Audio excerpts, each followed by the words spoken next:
আসসালামু আলাইকুম এভরিওয়ান, সবাই কেমন আছেন? এই খাবারগুলো দেখে আমি একটু ভিডিও বানাতে শুরু করলাম, কারণ ছোটোবেলাতে এটা আমাদের খুব আকর্ষণীয় একটা খাবার ছিল। এখনকার সময় এটা পাওয়া যায় না, সচরাচর পাওয়া যায় না। দেখেন, মাঝে মাঝে এই জিনিসগুলো খুবই মনে পড়ে এবং খেতে ইচ্ছা হয়। বিশেষ করে এই জিনিসটা মাঝে মাঝে খোঁজা হয়, পাইনি। যে এটা হচ্ছে এই খেয়াঘাটের নাম যেন কি, ঝনঝনিয়া যে খেয়াঘাটটা রয়েছে, সলদা ঝনঝনিয়া যে খেয়াঘাট, এখানে একদম ঘাটেই মিষ্টির দোকানে এই খাবারগুলো পাশাপাশি তৈরি হয়।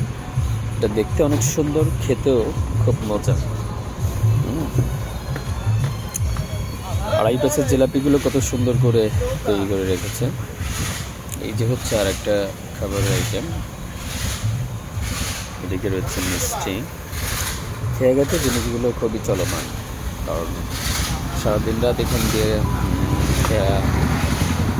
ওপার এপার যাত্রী পার করে এবং ওই যাত্রীরা বিভিন্ন আত্মীয় স্বজনের বাড়িতে যায়, এগুলো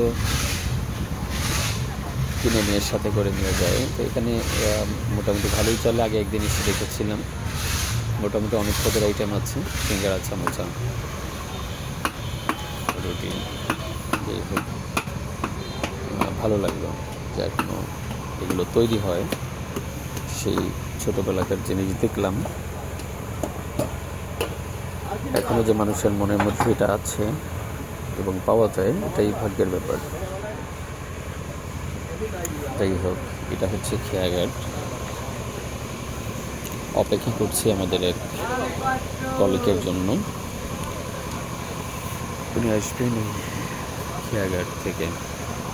পরে খেয়া আছে, খেয়া থেকে পরের দিকে আসবেন। ওইটা হচ্ছে ওপারের খেয়াঘাট।